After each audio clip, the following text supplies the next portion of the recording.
Yeah, welcome in, welcome back to another episode of the Format Podcast. Here we go on a throwback Thursday, I should say.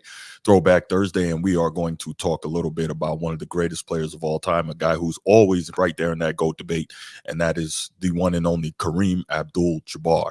So we're going to talk about him, but before we get to it, you know what time it is. If you're here on YouTube and you haven't already, please make sure you go ahead, click that like, that subscribe, that notification bell. Make sure you're kept up to date whenever we drop new content on the channel. If you want the audio-only version of the podcast, open up your audio podcast platform, hit the search bar, type in the Format Podcast, and we should come right up. If you're enjoying the content, make sure you give us that like, that 5-star review, and drop a comment. All that stuff helps us rise in the algorithm, helps us find more sports fans, helps more sports fans find us. And finally, make sure you write it down, put it in your phone, set an alarm, do whatever you got to do to remember. Saturday nights at 7 p.m. we are live here on the Format Podcast, and we'll give you the opportunity to call in, talk to us, get at me. I love it. I can't wait.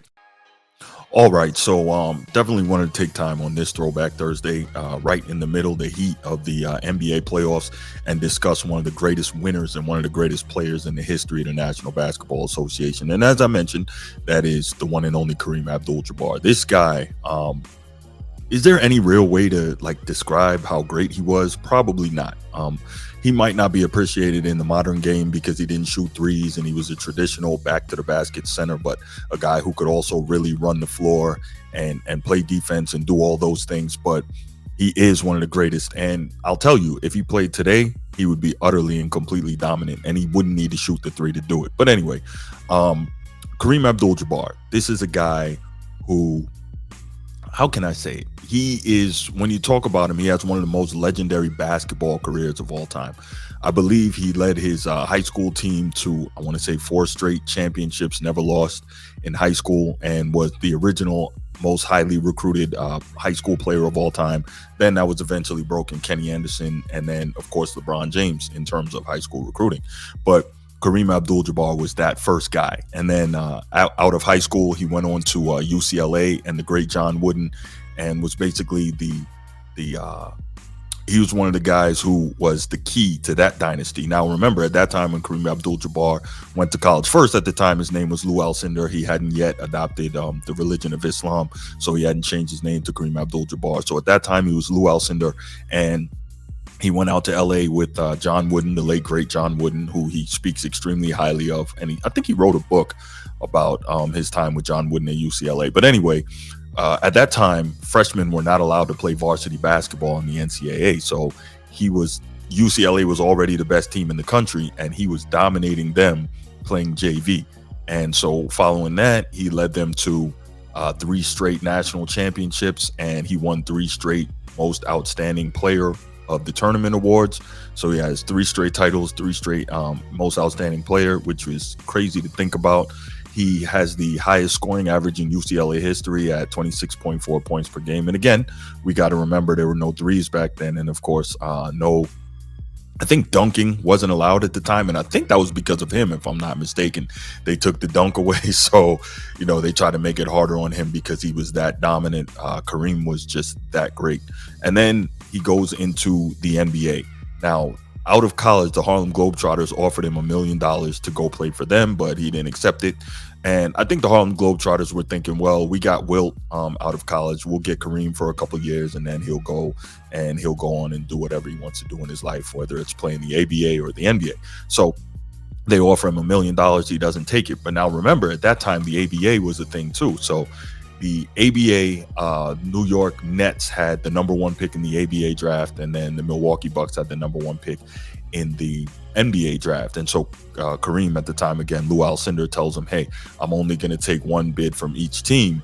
And so the Milwaukee Bucks ended up winning out. And then the New York Nets came back again and said, listen, we'll give you $3.25 million to come play for us. But Kareem, he was a very principled guy. And he said, I'm only going to take 1 offer from each team. So he didn't want to take that second offer because he had already agreed to the Milwaukee Bucks. So he goes to Milwaukee and he gets busy out of the gate. Absolutely incredible. This is a guy who, for his first 7 years in the league, and let's see, he played his first, how many? 1, 2, 3, 4, 5, 6.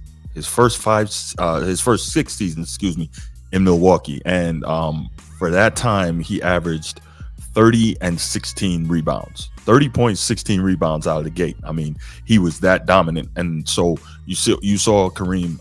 Obviously, you didn't see him back then, but this is a guy who was running like a gazelle. Obviously, he had already developed the sky hook. But in researching this show, I'm watching old highlights and video of Kareem, and I didn't even realize this is a guy who was shooting the mid-range jumper at the center position. He was shooting it well.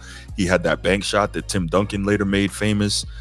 He had the finger rolls. I mean, he had the complete offensive arsenal for a center at that time. And then, of course, he had the almost completely unblockable, unguardable sky hook. Now, when he was young, there is a clip, and I've seen it, of Wilt Chamberlain blocking the sky hook. And then when he was older, towards the very end, there's a clip I saw of the great Hakeem Olajuwon blocking the sky hook. But those are the only two I ever saw really get their hands on it. But yeah, absolutely incredible shot. And just watching this guy walk into the league and dominate, like I said, his first 7 years, 30 and 16. I mean, those numbers are absurd, right? And then you've got, I think he won the championship in 71 or 72 with Milwaukee with the great Oscar Robertson. Oscar Robertson had problems getting past the Celtics when he was playing with the, I want to say, Cincinnati Royals all those years. And the Celtics, we know about Bill Russell and his 11 straight titles. But, you know, Kareem is right there behind him in terms of the winningest player ever. But, yeah, so they win a championship together. And then, you know, Milwaukee, I suppose, can wear on you if you're a guy from New York City. And so he says he wants to go to, you know, one of the big cities on either coast, and he ends up with the Los Angeles Lakers, and the rest is history. He plays there a few years, wins some more MVPs. He's still in his prime.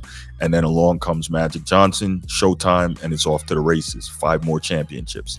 So Kareem Abdul-Jabbar, 6-time NBA champion, 10 finals appearances, 6-time league MVP, and up until last season, he was the all-time leading scorer. He's still second with over 38,000 career points, and obviously we know that LeBron James passed him last year. So Kareem, absolutely incredible. But it's not even so. I didn't see Kareem in his prime at all. I saw Kareem at the very tail end of his career. So I had no idea until I got older just how great Kareem was. But let's hear some commentary from some NBA legends on just how great this guy was. You know, Kareem is the greatest. I mean, in terms of centers all time, Kareem is the number one guy. In terms of players all time, Kareem is still the number one guy. You know, he's the guy you got to start your franchise with. I was in high school and I wore number 33 because of Kareem. And he was just the most incredible player that I'd ever seen. He set such a standard of excellence, and his relentless search for perfection just established himself as this remarkable beacon, ideal of what a basketball player, what a human being could be. Kareem, he was the greatest player that I've ever played against. Yeah, I mean, Abdul-Jabbar, unbelievable.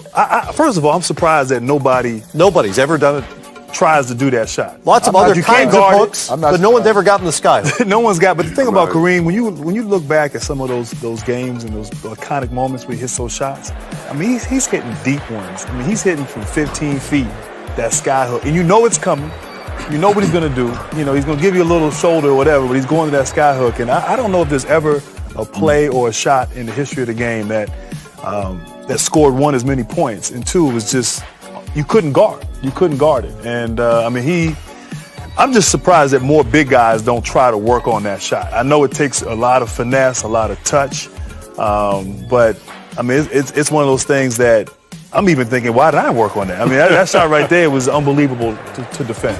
Shot so difficult to guard. First of all, you got a guy who's 7'2" with incredible balance. It takes a great balance to execute that type of shot and the fluidity to come through, because once you get up there, he's up there all alone. And there's no way you're going to block that shot. But he stayed within an area. You talk about staying in that box, and that's what Kareem did. And it was just an unguardable shot. And again, a guy at 7'2" with that type of mobility, that type of talent, and athleticism at that size. So you heard all those guys who are just about all considered all-time greats. Grant Hill, he's a Hall of Famer, a basketball Hall of Famer, and he would have been one of the all-time great small forwards had his career not been derailed by injury. But you heard all those guys and what they had to say, and Bill Walton immediately followed Kareem Abdul-Jabbar and continued the great winning ways with John Wooden at UCLA. And then obviously he came into the league and he battled him many times in, I guess, what was the Pacific Division, because Bill Walton started his career in Portland, then he played in San Diego, and obviously Kareem was with the Lakers all that time. So they went up against each other constantly before Bill Walton ended up with the Celtics.